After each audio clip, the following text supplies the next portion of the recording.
comprometido, zeloso, de boas obras, e nós temos a palavra de Deus revelada. Deus fala com a gente na hora, não é que nem as outras seitas que tem que estudar. Agora mudou depois da pandemia, não é mais seita, não pode mais falar seita. Antes a gente chamava de seitar, agora não é mais seitar. Antes a salvação era só na congregação, agora na televisão tem salvação em igreja onde tem pessoas fiéis a Deus. Então assim, depois da pandemia, mudou a doutrina. Por quê? Porque agora você está na televisão. E se a congregação não viesse para a televisão, ela quebrava. Por quê? Por causa das coletas, você tem que fazer culto online. Coisa abominável a doutrina da congregação. É abominável você fazer culto na televisão.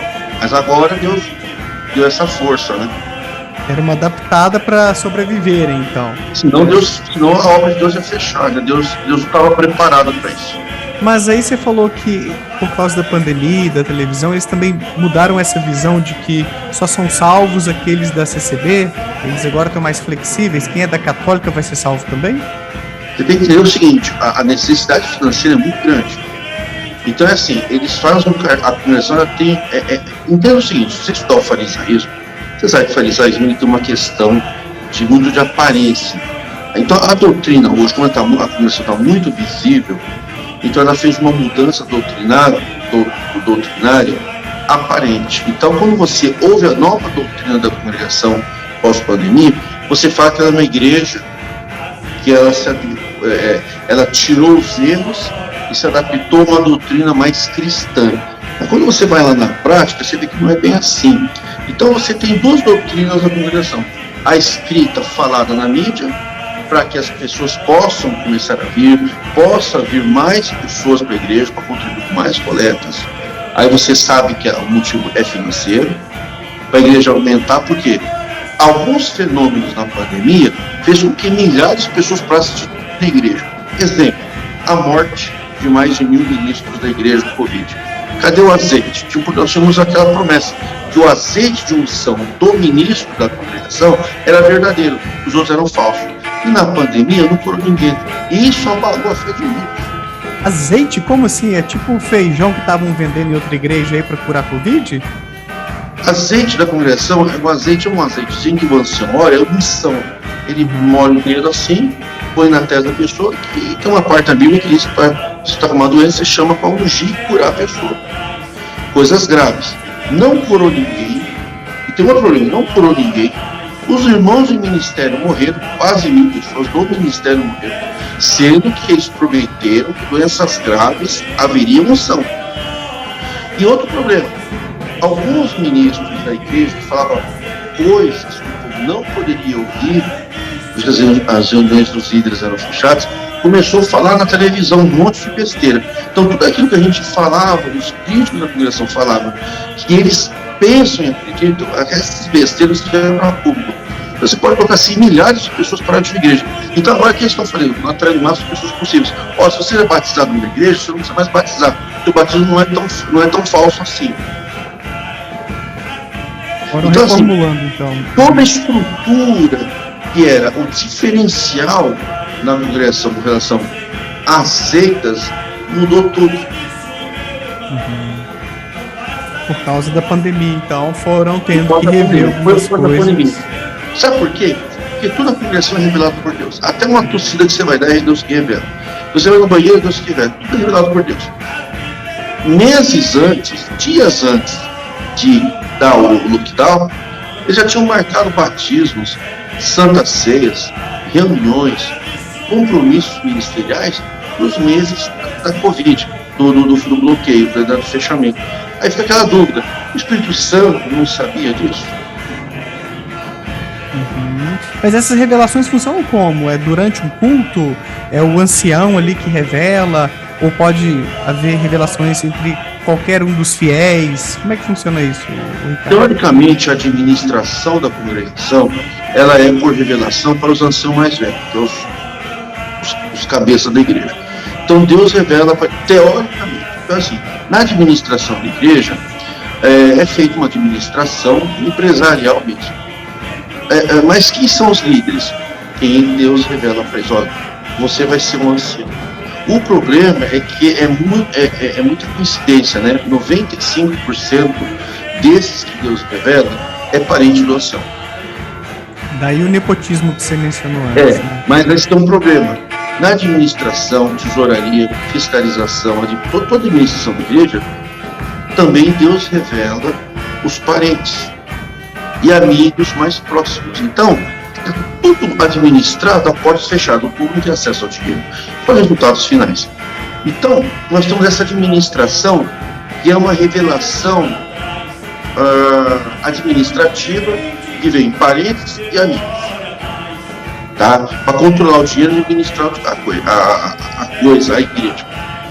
E você tem um outro tipo de revelação que são dados para os anciãos mais velhos. Eles distribuem para os anciãos mais novos, anciãos são os pastores, né? Eles distribuem os folhetos, uma cópia, olha, essa aqui é a doutrina desse ano. Algumas alterações, algumas coisas são mantidas. Então Deus revela para eles as ordens, os tópicos, os ensinamentos do povo. E tem uma outra revelação, que é a revelação da palavra. O mais importante da congregação é ter o culto, é 1h30, as pessoas se testemunham, cantam, oram, né? Aí tem horas que é a última meia hora do culto, é a hora que Deus vai falar com as pessoas que estão ali, através do ancião ou do cooperador que está ali na frente. Esse é o momento mais importante. O que é que Deus vai falar? Ele vai falar a necessidade de cada pessoa que está ali dentro. É aí que vai entrar a profecia. Uhum. E aí necessidade em que sentido? De, olha, eu sei que você está sofrendo por isso, passando por aquilo, mas é algo temporário, não é algo assim. Não. Eu não sei se você tem filhos, imagina que você tenha 10 filhos. Uma congregação com 4 milhões de filhos, vai. Imagina uma festa aqui na minha casa com uns 10 filhos. Aí chega meu filho, manda sentar na mesa para almoçar e fala o seguinte: tem algum filho meu que está aqui, está com o aluguel atrasado, está com algum problema? O papai vai ajudar, tá bom? É isso, revelação de semente. Mas quem é o filho? Então a pregação na congregação é assim, até por uma ordem ministerial. Tem alguém que entrou aqui, 500 pessoas, 200 pessoas, 300 pessoas. Tem alguém que entrou aqui que está passando por uma doença. O problema é que na hora do culto, quando começa o culto, tem os pedidos de orações. E conforme você vai chegando, vai ter um pedido de oração pro porteiro, ele marca o xizinho. Tem um pedido de oração por pessoas que estão visitando a igreja, ele marca o xizinho lá. É uma viagem, marca o xizinho. Vai marcando o xizinho. Não interessa para quem que é, qual é o problema. Marca o xizinho. Ah, tem uma pessoa que está doente na família. Ah, enfermidade, marca o xizinho. Quando chega na mão do líder lá, ó, gente, chegou o pedido de oração para isso, vamos orar para essas pessoas aqui. Você não sabe para quem você está orando, qual é o problema. É xizinho. Quanto mais xizinho tem, maior aquele problema que está dentro da igreja. O que acontece? Aí Deus revela uma palavra bíblica que fala sobre um assunto, que fala sobre o que tem mais problemas, ou o segundo maior problema, ou o terceiro. Tem dezenas de pedidos ali. Mas é tudo xizinho, não interessa. Tanto que a profecia, a revelação nem é nominal, então, né? Não tá falando não é assim, nominal. Olha, o filho Ricardo Adão tá precisando, pode chegar. Não é assim, não. Não. Aí é fácil, né? Porque tem ali já todos os problemas dos xizinhos. Ó, eu sei que tem 12 pessoas com problema aqui para pagar o aluguel, tem mais essas com problema de câncer, tem. Aí fica tranquilo, nem é uma previsão, né? Eu sei que as pessoas têm isso. Aí tem o lado emocional. Tá todo mundo lascado, depressivo. Ó. Você quer mudar de serviço? Fica lá, Deus tem uma hora. Aí o cara fica, aí ele se lasca todo. Aí o que acontece? Ele pegou uma profecia que na vida dele não cumpriu. Aí o que o ancião justificador? Mas pô, irmão, eu peguei essa palavra aqui e deu zica lá no serviço. Você pegou a palavra errada, essa palavra não era pra você. Entendi. Fica fácil demais assim, né, Ricardo? Enquanto dá certo, no próximo culto que aconteceu o fenômeno, agradeço a Deus. Vai ao altar. Vai no altar, no subaltar. No altar é só ancião. Tem um subaltar, esse microfone, a altura do chão. Olha, eu vim aqui e Deus fez uma obra por causa da palavra. Só que, tem outro problema, tem muitas pessoas de fé dentro da congregação que realmente estão ali de boa fé, estão buscando a Deus e acreditam que alcançaram alguma coisa de Deus pela sua própria fé. O que a congregação faz? O que acontece com a pessoa de bom é porque ele está na congregação. Quer dizer, a pessoa não entende que ele teria conseguido com a sua fé, com a sua oração, e que a sua fé é verdadeira. Quando eu critico a congregação, eu não estou atacando a fé da pessoa, porque aquela pessoa, ela tem uma fé, mas ela poderia contar essa obra na batista, na presbiteriana, mas não, ela tem uma fidelidade denominacional na congregação, que se ela contar essa obra em igrejas diversas, ela cai em pecado. Então o marketing glorioso é só para ser seguido. Então não é mais uma fé Eles falam que a fé da pessoa é para com Deus, mas a fidelidade é denominacional. Eita, não vou falar toda religião, tá? Mas no geral as igrejas cristãs a gente vê essa tentativa de aumentar o rebanho e de prender esse rebanho, né? Para não perder essas ovelhas para as outras tentações mundanas por aí, para concorrência. Então, biblicamente falando, né? Esse pasto, né? Eles falam aprisco, né? O aprisco das ovelhas. Eles só não explicam que o cara cuida da ovelha, que é para comer a ovelha depois, né? Vocês não falam. Complicado, né, Ricardo? Então, entendi agora o lance das profecias, das revelações, é uma coisa que... É roleta russa. Você pode congregar segunda, terça... Eu já fui assim. Segunda, terça, quarta, quinta, sexta, sábado, domingo. Um desses dias vai vir uma palavra que vai bater com você. Então, assim, um dia não bate, o outro bate. Não entendi. Um desses dias vai acontecer o quê? Você vai na congrega, você vai na igreja. Segunda, terça, quarta, quinta, sexta. Um dia, o teu problema vai ser falar. Ah, sim. Então, quanto mais você vai, maior a chance do seu problema ser falado. Entendi. E veja bem, eu tô com muito cuidado. Eu não estou descartando a fé da pessoa. O que eu coloco, por isso que eu chamo ciência CCB, que é tão complexo, mas é tão complexo o problema, que eu chamo de ciência. Ciência, assim, é o raciocínio, entendeu? Nesse sentido, não ciência acadêmica, né? Mas é muito complexo, porque envolve uma série de fatores. E o que acontece com isso? As pessoas, além da profecia, ela tem os tópicos, que são os ensinamentos. Nesses ensinamentos está proibido o divórcio. Mas se você ler no estatuto da igreja, a igreja respeita o casamento civil. Mas o casamento civil tem como cláusula contratual o divórcio. Eles anulam isso. Não, aqui não. Como assim? Nós legislamos aqui em nome de Deus que você pode casar. Por quê? Porque na Bíblia está. Ele só não explica que na Bíblia é Estado religioso e aqui é Estado democrático de direito. Você não está no Estado religioso. Você não pode aplicar casamento perpétuo. Por quê? O que preconiza é o casamento civil legal, jurídico. E o Estatuto diz que eles aceitam o casamento civil de acordo com as leis vigentes. É o pavão. Quando você vai divorciar, que você vai aplicar esse direito a seu favor, você está não pode falar a palavra, né? Um casamento difícil, né? Um casamento também difícil, aí Deus não quer que você divorcie. E aí, o que acontece? Você já casou, porque o cara era da congregação, era da igreja. Você não vai casar com pessoas, tem tópicos que proíbem você casar com pessoas de outras igrejas. Está um pouco mais maneiro agora, mas é doutrina, não casar com pessoas fora da igreja. Aí você casa com a pessoa que é da igreja, casa virgem, sem experiência nenhuma, tudo bem, né? Eu entendo, se você casar virgem porque você quer uma coisa, você casar com imposição é outra, porque tanto a imposição, se vocês descobrirem que você não é virgem, eles te cortam, sentenciam você à morte eterna. Não é tão grave assim, na prática é. Se não é morte aí, tá, na eternidade, perde o direito ao paraíso, é isso? É destruído? Vai pro inferno. Qual o problema? Eu mandar pro inferno ali, cara, e fazer isso é a mesma coisa, ó. Vai pro inferno. Quando um cara da CCB falar assim pra você, que Deus tem misericórdia da tua alma, que tô orando por você, cara, ele tá com você pro inferno. Ele lascou você. Então o cara já tá numa depressão no casamento, ele não pode se divorciar. Então o que acontece? Nós temos muitos casais homossexuais e só descobrir essa homossexualidade após o casamento. Nós temos problemas com questões físicas, questões físicas, disfunções. Não há motivo de divórcio a não ser o adultério. Depois, eu já estou 20 anos pregando a reforma, né?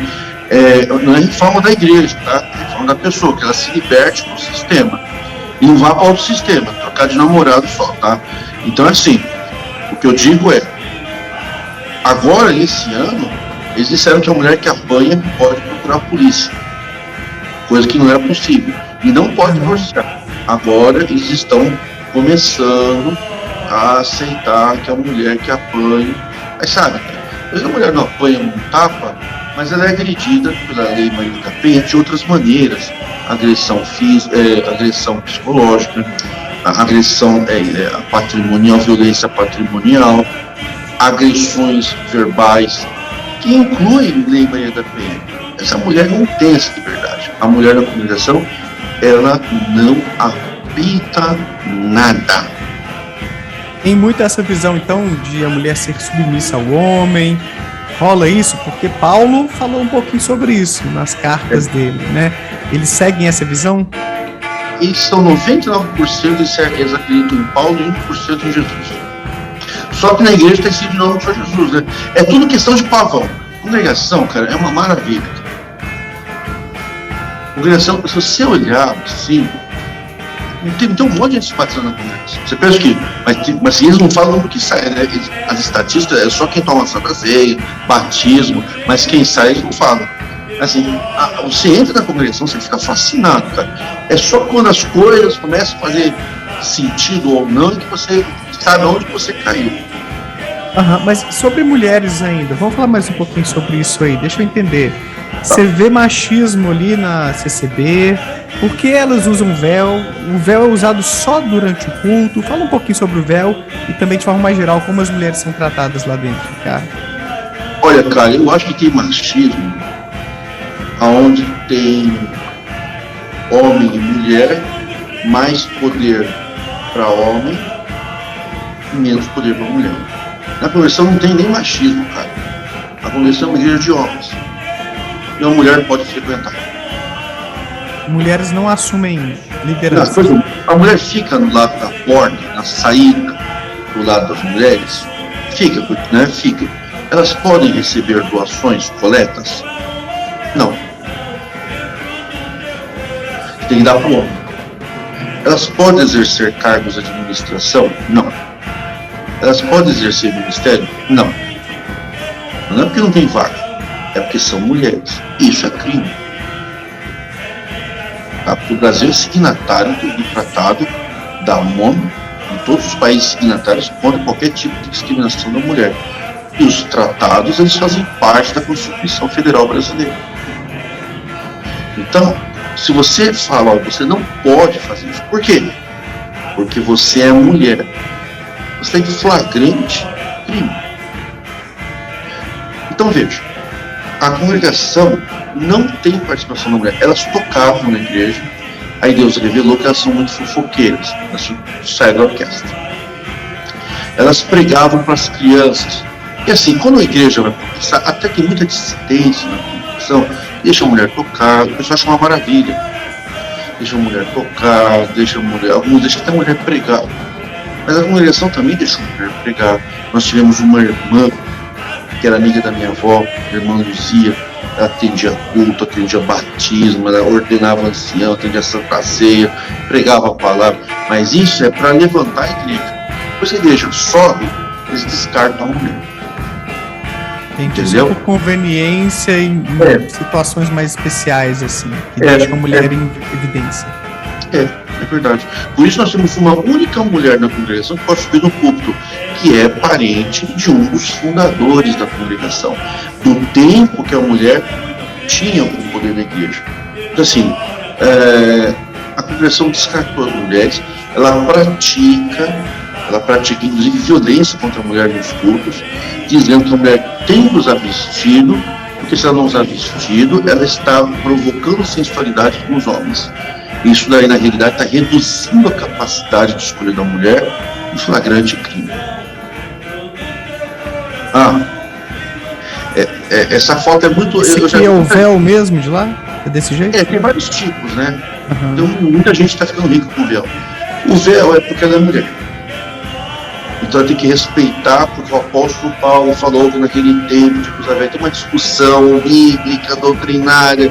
Eu nem vou entrar nisso aqui. O problema do véu é a discriminação. Entendeu? O véu é um costume que eles trouxeram lá dos países do Oriente, colocar um véu na mulher, entendeu? E é um sinal de sujeição e submissão aos anjos, como se os anjos fossem homens também. Porque se você for ver na Bíblia, anjo é homem. Você não vê anjo de mulher. A Bíblia é totalmente Ali masculina. ao lado do túmulo de Jesus, né, tem um dos evangelhos que fala um homem que estava ali de branco e tudo, e que é interpretado como um anjo, né? Um anjo. Você vê, Deus é homem, Jesus é homem, Diabo é homem, o Espírito Santo é homem, tudo masculinizado. O próprio não tem espaço nem para ser diabo, cara. Nem. Assim, uma demônia, vai. Então, Os demônios. Cara, a Bíblia é para homem, o sistema sacerdotal é para homem, as denominações é para homem. E aí eu falo assim, mas as nossas irmãs já são muito úteis nesta obra. Elas cozinham, elas costuram. e tem aquele esquema de divisão também de homens e mulheres dentro da igreja, ou se misturam? Me lembra aí. Por uma questão de dias que por questão de ordem não pode sentar junto. Mas a gente sabe o motivo. Que negócio, cara, botar a mão na perna do outro. Começou com isso. Como assim? De ter algum romance, alguma coisa assim? Tá com a mão na perna do outro, tá cutucando no bilhetinho, assediando. Eles acham que. É porque assim, cara, entenda uma coisa. Uma coisa é homem, homem, homem. Mulher é mulher mesmo. Entendeu? Não tem esse negócio de homem. E outra, cara, são várias. As pessoas tentam justificar o injustificável, que é só um costume, mas não é. Não é, cara. Aí, Olha só, então do lado direito que devem ser os homens e à esquerda as mulheres, né? Assim, com os véus branquinhos. Às vezes inverte, às vezes vai pro lado aqui, vai pro lado de lá. Varia muito, viu? Não é 100%. Mas é o seguinte, ó, homem de um lado. Homem, cara, homem é servo de Deus, Deus levanta o ministério, pode tocar na orquestra, mulher não pode. Cara, isso tudo culpa de quem? Eu chamo o Dr. Paulinho, né? Eu posso culpar Paulo. Então eles gostam muito do Paulo, então. Então, tem baseados ali. Gay vai pro inferno, então, né? Porque, segundo Paulo, não pode esse negócio de homem com homem, mulher com mulher, né? Não, tá doido. O que? A prática, a opção sexual, você fala? Sobre a homossexualidade, né? Ou a bissexualidade. Então, na CCB, não existe essa ideia da inclusão, assim, de aceitar, de falar que tá tudo bem, não. Não, eles aceitam. Nós estamos discriminando. Aqui é o reino de Deus, vem como está. Aí você vai ver no dia a dia como é que é. Dá um pecador, Deus vai fazer uma obra, Deus vai te curar dessa doença. É o seguinte, povo, assim, para vir para a igreja é uma beleza. Bem como tá, Deus faz a obra. Deus faz a obra é o quê? É transformar ele em hétero. Tem essa ideia, então, da cura gay, né? Que é polêmica pra caramba, uma coisa muito triste. Tem isso. Isso quando eles são bonzinhos, né? Porque senão já descarta na hora, não tem que conversa. Não, isso é muito triste, tá? Aqui no canal, né, Ricardo, eu trago essas reflexões críticas sobre a religião, seus impactos negativos na saúde mental, na coletividade. Tento trazer os lados positivos também, vou te perguntar no final aí se você vê alguma coisa boa ali na CCB também, mas esses lados negativos é importante a gente falar a respeito, porque o pessoal até fala, né? Você tem que trazer aí um ancião da CCB para defender e tudo. Vai ter comentário assim, você vai ver depois, né? Mas tem canais, tem pessoas que já estão mostrando o lado, digamos assim, bacana, né? A vitrine da CCB. Então a gente tem que trazer pessoas que têm uma visão crítica também para mostrar o outro lado da moeda e conscientizar as pessoas. Eu gosto de deixar isso claro aqui, que meu canal tem esse viés, né? De fazer de trazer o lastro mesmo de uma reflexão crítica a respeito das denominações religiosas. Mas depois eu vou te perguntar sobre o positivo também, né? Porque não é possível. Talvez alguma coisa boa você tenha visto ali dentro. Sim, tem sim. Eu vou falar. Quando você trouxer o ancião, traz junto, ele vai adorar debater comigo. Ué, legal, hein? Ó, o pessoal tem pedido debates de vez em quando aqui, ó. De repente a gente arruma aí o primeiro em breve. Eu quero ver se achar esse seu. Que vai aceitar, né? Vai passar de 1 milhão a falar. Todo mundo quer um milhão nesse dia. Ricardo, fala um pouquinho mais sobre as proibições. O que a CCB prega assim como algo que Deus não gosta? Você já falou sobre o divórcio, sobre homossexualidade. Fala um pouquinho mais. Tem outras coisas que você acha que são proibições controversas, meio sem sentido? Cara, vou falar uma coisa que Deus revelou sem sentido, você quer? Que assim, não tem muita base, assim, pra... Meu Deus, vai, vou falar uma coisa bem bacana mesmo, bem espiritual, tá? Bem importante para nossa sociedade brasileira. E aí eu quero falar um pouco sobre a projeção da congregação, o papel da congregação na sociedade brasileira. Isso é importante, tá? Por exemplo, olha que ensinamento divino que Deus desceu do céu e trouxe para os anciãos. Você fala Deus com letra D de droga ou com T de tatu? D de droga? T de difícil, de dado. Eu falo Deus, né? Você não fala Deus, né? Com T. Não.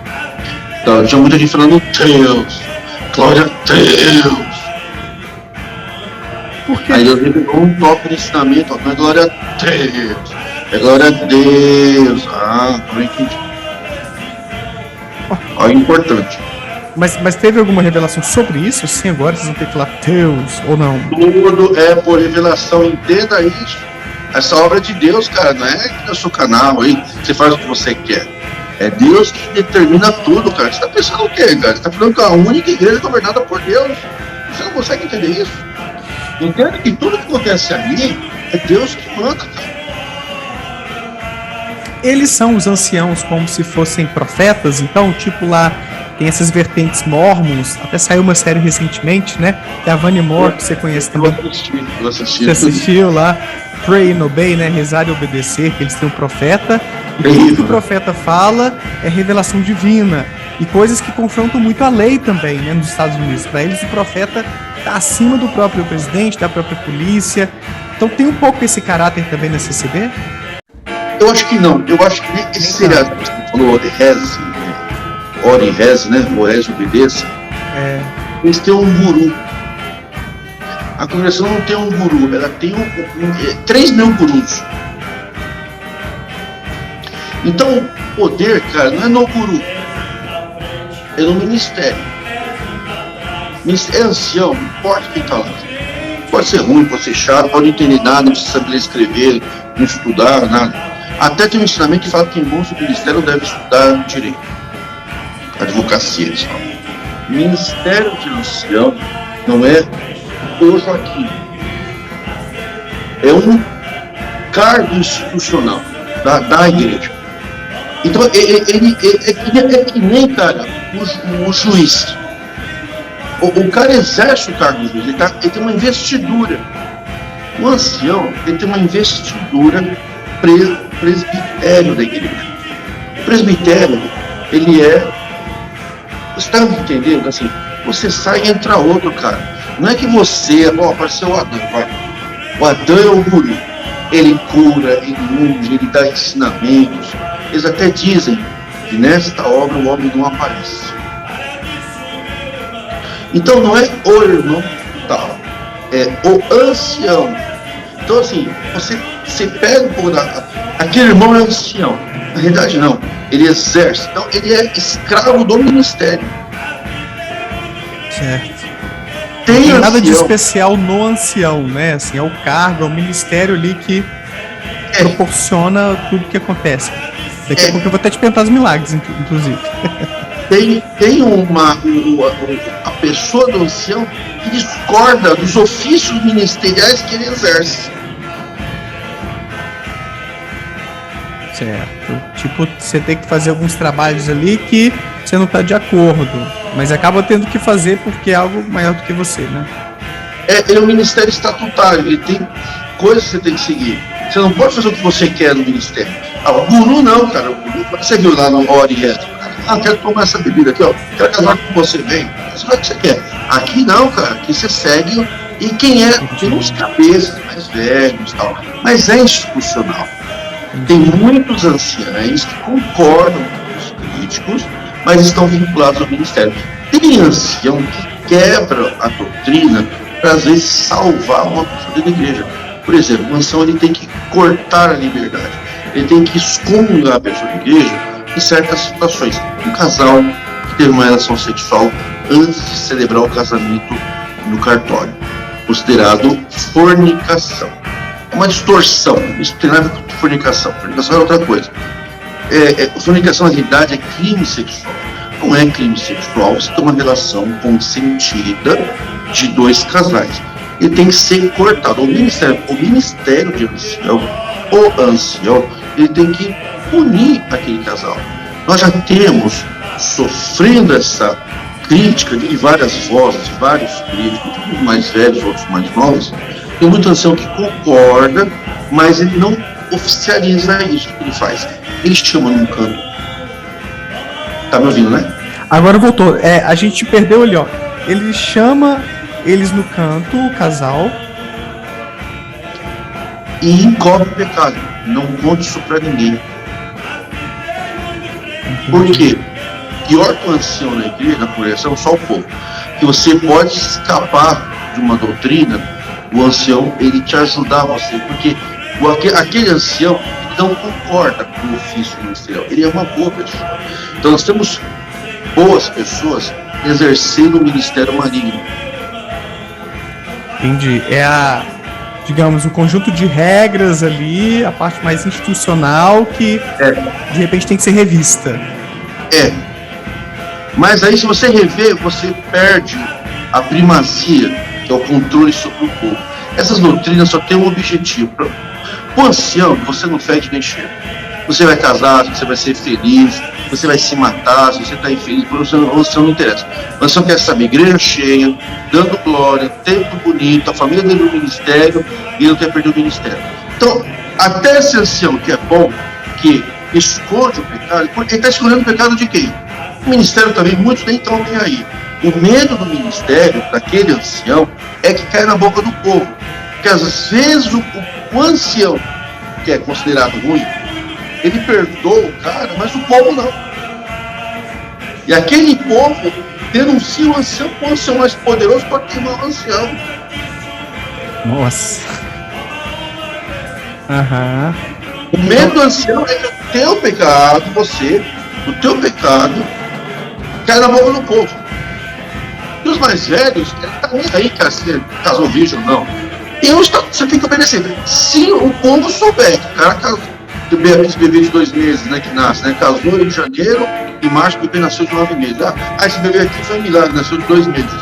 Se cair na boca do povo, e o ancião não cortar o cara, o povo corre, e o mais velho, aquele ancião lá. Por quê? Porque o cara que era na linha, ele tá frustrado, ele tá arrebentado, mas ele quer ver aquele que desobedece se ferrar, entendeu? Sim. E também deve ser difícil tentar rever essas regras, esses códigos morais, porque supostamente foi revelado isso tudo, né? E aí, desrevelou agora? É o que está acontecendo, a congregação está passando essa fase. Desrevelou mais de 20 situações. O problema é que, em nome dessas pré-revelações ou das revelações primeira versão, milhares de pessoas foram dizimadas da igreja. Certo. Complicado. Ô Ricardo, o pessoal tá mandando muitas mensagens aqui. Mandem superchat, tá, gente? Eu não consigo acompanhar tudo. O superchat fica em evidência aqui. É uma forma também de o YouTube entender que essa live tá bombando e que ele vai entregar mais para mais pessoas aí e também contribuir com o canal. Agradeço aos membros que estão dando alô por aqui também. Se você puder se tornar membro e apoiar meu trabalho por aqui, eu super agradeço. Adam, mudando um pouquinho de tópico, cara, fala um pouco sobre os milagres que supostamente ocorrem ali na CCB. Como é que é isso, assim? Tem alguma, de repente, algum culto para que pessoas que têm alguma doença possam se curar? Tem alguma coisa assim? Ou não tem muito esse tipo de apelo, assim, Não. Culto para cura, nem pensar.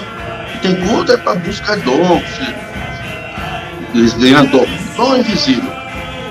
Não é milagre. Me permita respeitosamente reformular sua pergunta com todo respeito. Claro. Não é milagres na CCP. É que na CCP, naquela organização, tem pessoas que frequentam lá, que receberam segundo a sua própria fé, receberam milagres de Deus. A congregação tem pessoas que estão lá e porque tem uma fé de que Deus atendeu o seu pedido. É uma fé da pessoa. E a congregação diz que essa fé não é da pessoa. Essa fé vem porque ele ouve a palavra que dá na congregação. Se essa pessoa sair da congregação e mantiver a sua fé e receber um outro milagre parecido, mas saiu da congregação, a congregação não reconhece esse milagre. Exemplo, não vou dizer você, uma pessoa aqui da tua live, um abraço para todos que estão na tua live, assim, eu agradeço a todos que estão aqui prestigiando você, indiretamente a minha pessoa, muito obrigado. Na verdade, você é a estrela da noite, Ricardo. Estrela, né? Na realidade, eu cheguei só até aqui por causa das porradas. Quem me trouxe até aqui foram os que me criticaram. Eles me deram munição para eu não parar. Sempre uma coisa nova. A conversão tem que ser uma coisa nova. Aí, um inscrito teu, uma mulher de muita fé, alcançou uma obra de Deus na Assembleia de Deus. Quando você chega na hora dos testemunhos recebidos na igreja, você vem à congregação, você é da Assembleia de Deus, você quer contar essa obra que você recebeu de Deus, pela sua fé você recebeu de Deus na congregação. Como você não é da congregação, você não pode. E você não pode, sendo da congregação, receber um milagre segundo a sua fé. Eu falo, por que eu falo segundo a fé da pessoa? Porque tem coisas que a pessoa recebe que para mim não é milagre, nem foi Deus. Na minha concepção, na minha estrutura mental. Mas para aquela pessoa é. Eu vou falar para a pessoa que não foi Deus, ferir a fé da pessoa? Não. Eu respeito então essa fé. Mesmo que eu não concorde, eu fico quieto. Mas essa pessoa que recebeu isso de Deus, ela não pode glorificar a Deus numa outra denominação. Então, eles não aceitam quando isso acontece em outra denominação. Eles acham que é mentira ou é confusão. Só quando aconteceu ali na CCP que é legítimo. Eles ficam quietos. Mas, a partir do momento que uma pessoa recebeu um milagre igual um cara da CCB, por que ele não pode contar? A hora do testemunho é para glorificar a Deus, mas só de que é da CCB, então, tacitamente ou sem falar, está dizendo o quê? Que nós só reconhecemos como verdadeiros milagres recebidos aqui. Se você se batizar na congregação por 50 anos e chegar lá e contar, quando eu tinha 20 anos, Deus me fez uma grande obra na Assembleia de Deus ali, cara, você está queimando, é bem estranho, cara. O cara nem faz.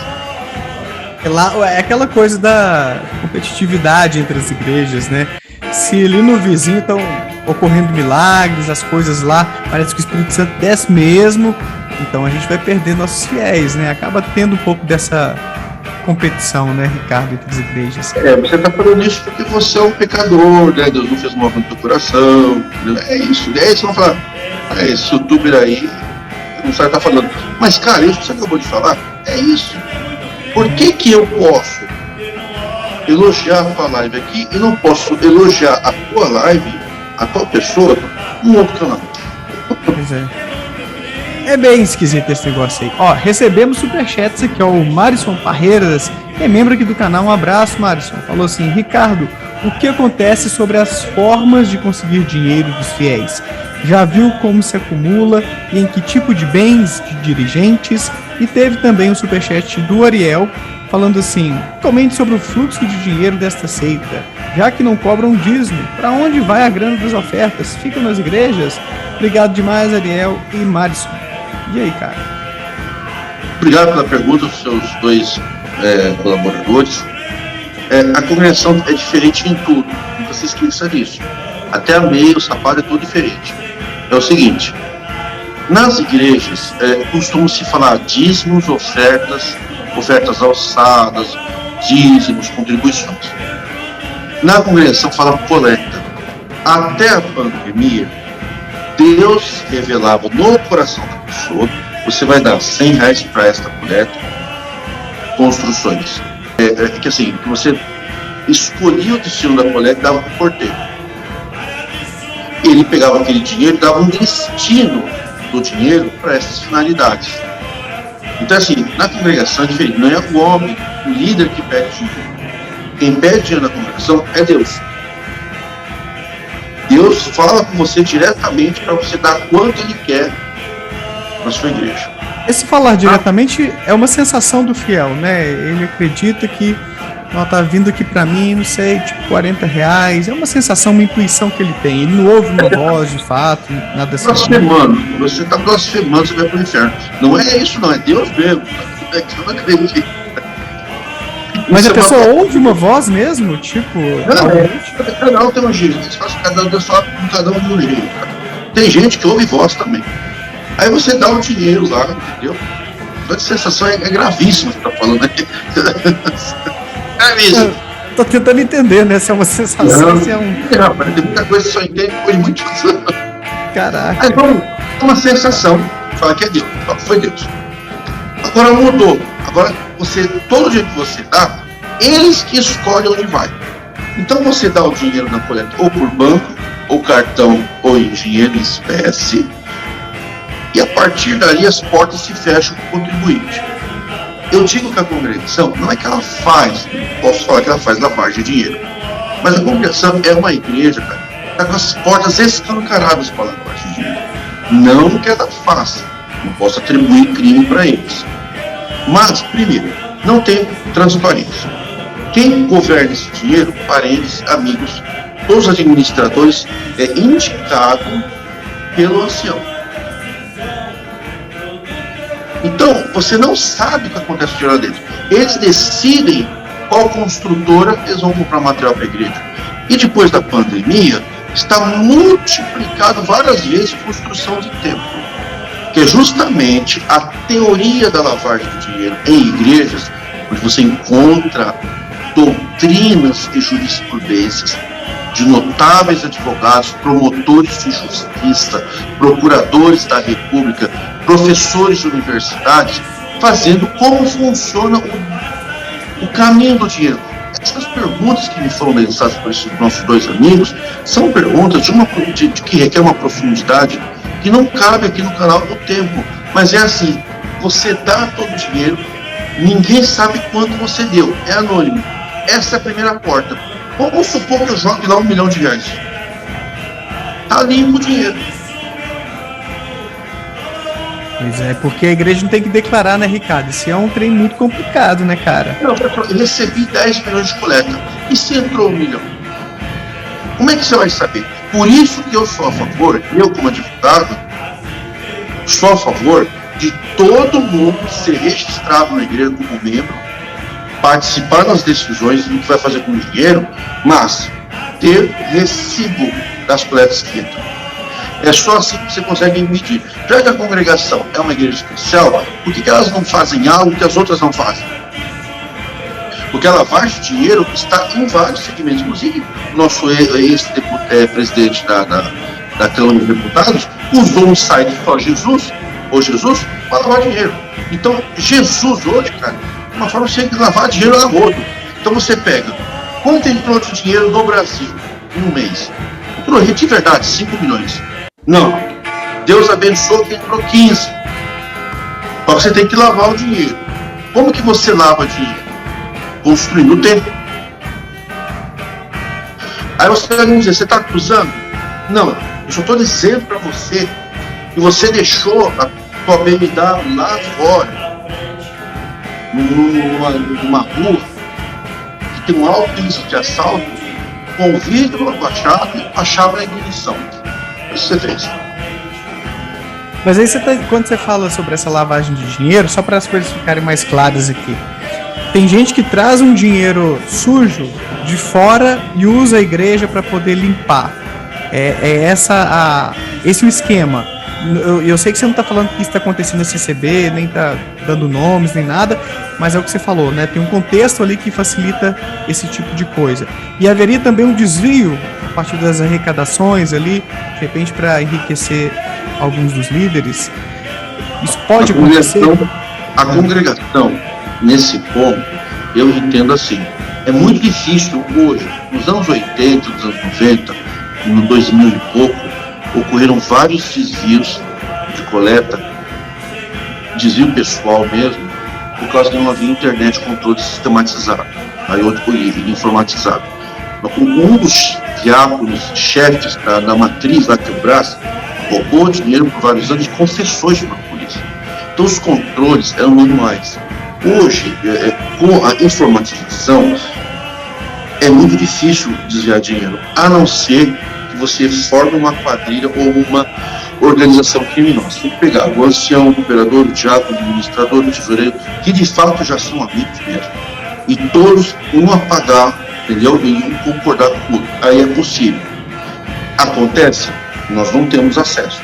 Hoje, o índice de furto de coletas e desvio de dinheiro, ele é muito menor do que nos anos 80, por causa da internet. Então, as portas para uma pessoa conseguir pegar o dinheiro tá difícil. Então, o que tem que ser feito? Não digo a congregação, mas outras igrejas que estão sofrendo ação criminal de investigação, crime federal, de desvio de verbas, de coletas, elas têm que gastar, elas têm que lavar o dinheiro. Porque o dinheiro, cara, ele não fica limpo. Não, o dinheiro ficar limpo, ele tem que estar sujo, limpar e gastar. Numa igreja, teoricamente, por exemplo, uma igreja que dá carro para todo mundo, eles saem comprando carro para todo mundo, tá lavando dinheiro. Mas nos órgãos públicos, municipais, estaduais, quando você vê a lavagem, mas o superfaturamento.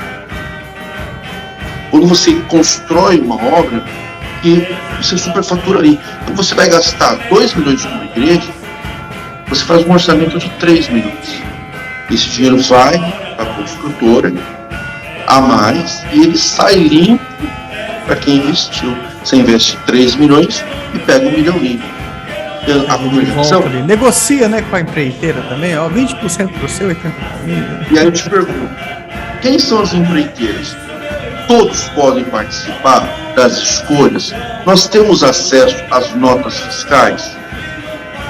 Então, qual é a minha crítica? É atribuir crime para a congregação? Não.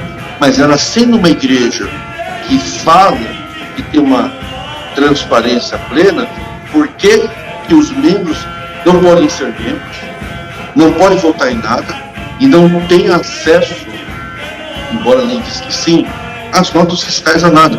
Então, eu mandei 5 milhões para os pobres da África, por exemplo. Mandei, paguei os impostos, agora saiu uma liminar que teoricamente não precisa pagar imposto. Tá? Mandei 5 milhões para a África. Quem é que vai coordenar o dinheiro lá? São os africanos? Não. São os brasileiros aqui que tem ministério. Quando eles chegam lá, eles pegam os 5 milhões e entregam para os pobres. Quem? Não te interessa a obra de Deus. Jesus falou que a direita da esquerda não está sabendo. Tá, mas você deu os 5 milhões? Errei. Tá aqui no caixa. Para quem foi? Aí você vai humilhar o irmão, né? Você construiu o templo? Construí. Cadê os notas fiscais? Quem foi comprar? Posso fazer a declaração de imposto de renda da empresa? Posso fazer notas fiscais? Será que esse preço... Posso comprar o preço que você pagou no cimento com o que está praticando no mercado? Não. Então, não é que eu estou atribuindo crime, eu estou dizendo que o ambiente é totalmente configurado e ele está igual às igrejas que lavam dinheiro. Então, compete não só a congregação, como qualquer sistema templário, fechar as portas. Então, existe uma forma de fechar a porta para lavar dinheiro. Recibo para todo mundo. É o que o Marison, que mandou o superchat, comentou agora aqui, ó. Para funcionar bem, teria que ter recibo, ter que declarar no imposto de renda, ter que arrecadar impostos e ter uma transparência enorme nos gastos. Beleza, né? Aí os pastores quebram, né? Assim, de várias igrejas aí que estão milionários. Eles vão achar ruim demais. Ó, por exemplo, eu quero dar 10 mil para o ancião, pastor. Não tem como você saber. Quando saiu da coleta? A coleta saiu 50 mil para os pobres. Para quem? Não, aí não. Aí tem que ter o dom do segredo. Tem um toque que fala que quem mexe com dinheiro tem que ter o dom do segredo. Acredite se quiser. Ricardo, a gente está aqui caminhando para o final da nossa pauta e eu queria saber de você, que é uma pergunta que eu faço para todos os meus convidados, que vem trazer seu testemunho cético, como a gente fala aqui, se tem alguma coisa ali na sua trajetória que foi positiva na igreja da qual você saiu. O que você vê de legal, assim, de bacana que você viveu, ou talvez não necessariamente você viveu, mas que a igreja faça, que você valoriza? Tem algo massa ali? Ou você vê que é só coisa ruim? A gente sempre quer atribuir alguma coisa de bom que a gente viu, como você colocou, à igreja que a gente frequentou. O problema, se você for ver, igreja mesmo não existe. O que existe é uma placa, templo, um sistema de franquia, de cores, de liturgia. Então, de fato, a congregação não existe, ela é uma ficção. Toda empresa jurídica, no sentido doutrinário jurídico no Brasil, ela é uma ficção. Pessoa física não é uma ficção, é uma realidade. Você é uma pessoa. Personalidade jurídica é uma ficção, não existe. Então o que existe são o quê? Rótulos. Existe congregação? Não. O que existe são pessoas que frequentam a congregação. O que é que tem de bom dentro da congregação? A congregação tem tópicos totalmente na contramão da Constituição. Manipuladores. Ministério manipulador. Orgulho. Tem uma série de problemas que a gente critica.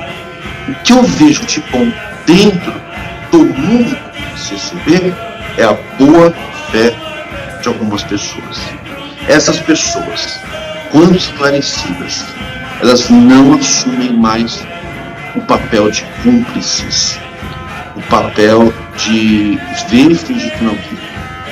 Elas assumem um papel de dignidade e elas não se permitem mais ser partícipe daquilo.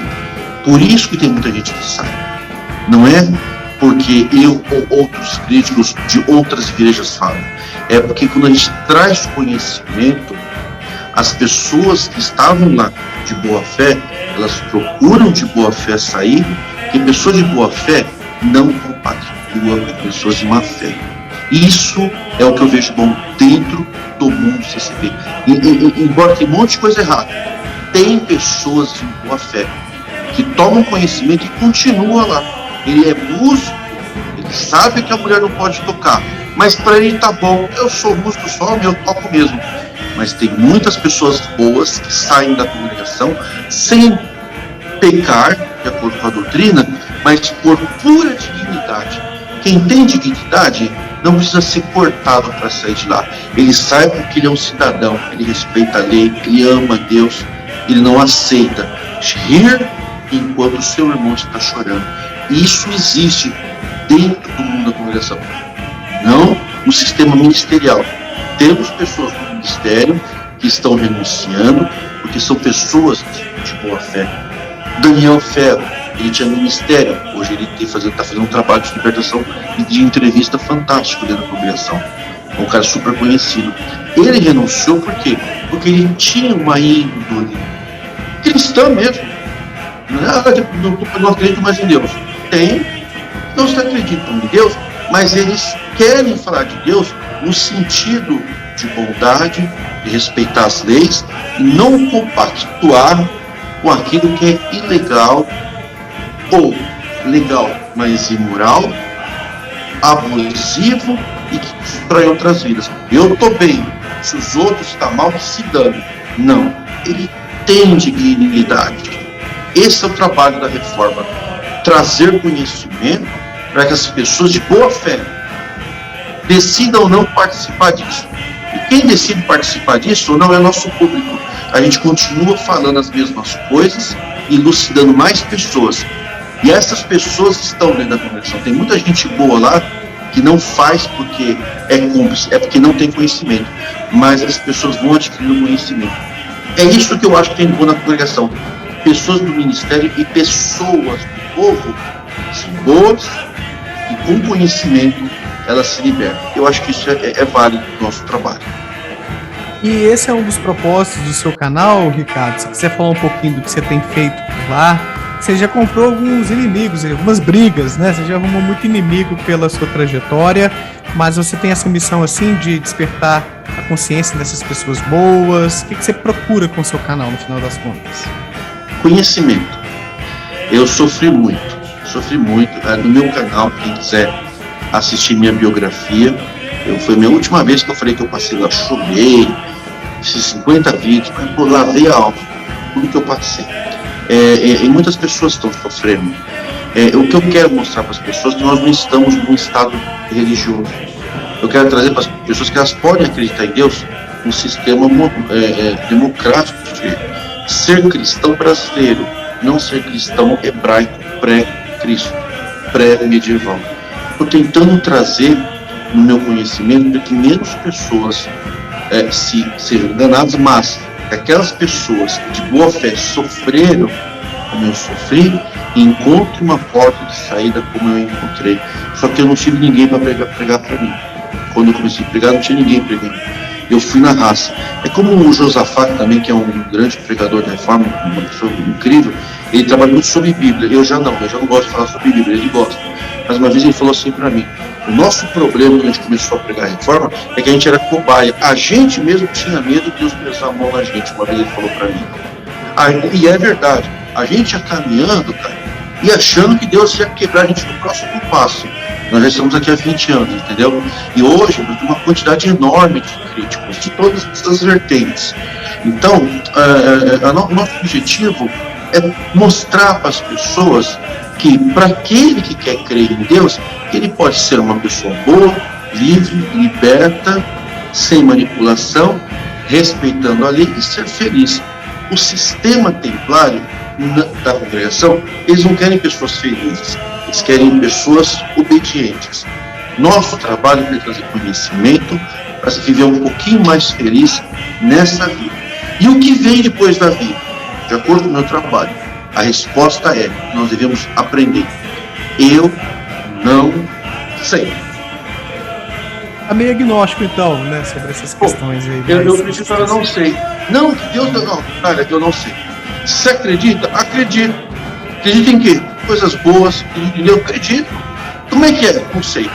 A resposta mais importante da nossa lição é: eu não sei.